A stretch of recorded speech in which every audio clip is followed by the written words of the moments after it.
I was there. I don't remember if it was morning or evening. Time back then didn't matter as much. All I remember is walking in the desert. I remember the hot sand beneath my feet, the sea stretching out before us, and the sound of wooden carts creaking along the heavy, burdensome path. So many people, all of them filled with pain, struggle, and hope. I was young then, but something deep in my heart stirred, as if I could feel everything that was happening before me. The work was hard, very hard. Every day we fought with iron and stone in the oppressive heat. We tried to build the pyramids. Every day, every night, and the walls never seemed to grow shorter. I don't know how we managed, how we continued, but that's who we were, slaves. But something changed in the air, something that touched not only our bodies but our souls. I remember that day, the one where he stood before us raising his hand. It was Moses, the man everyone had spoken of, the one everyone had heard of. But he didn't have wings, and he didn't have magic.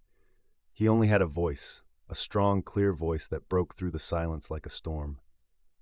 "It's time," he said, and we all stood still.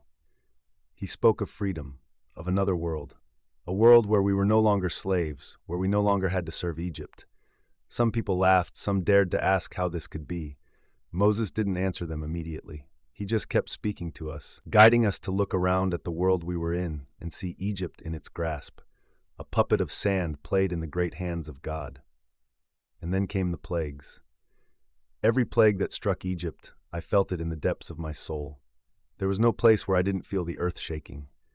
Every plague wasn't just a physical blow, it was a blow to our souls, to our consciousness, to us. We stood there filled with fear but also filled with hope. The blood, the frogs, the locusts, the darkness, and the hail. Every plague felt like we were getting closer to the moment when we could leave. I remember the sky around us, how it seemed closer and darker. Every plague felt like a sign, a crack in the wall we had built for years, and eventually it would fall. And then one day Moses said to us, "It's time." I remember that moment so clearly, the stillness, the realization that we were about to leave. I tried to imagine what that world would look like, what would happen, but nothing could have prepared me for what came next. We crossed the sea that suddenly opened before us, as if my eyes couldn't believe what they were seeing. We walked, with walls of water on either side, and we were between them, between freedom and fear.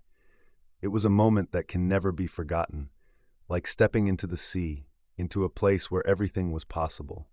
I looked to my left and saw the dark sky, the clouds closing in, and the procession of freed slaves walking the path to freedom.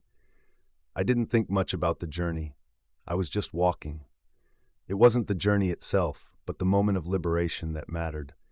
All I needed to know was that we were here, we were alive, and our freedom would be the light that would guide us forward. And yet, throughout all the years as I walk with my family, I always return to those days.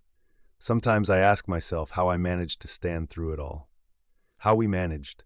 But then I realize it was the strength of faith, the strength of hope. I don't know if Moses truly saw everything that was ahead of him.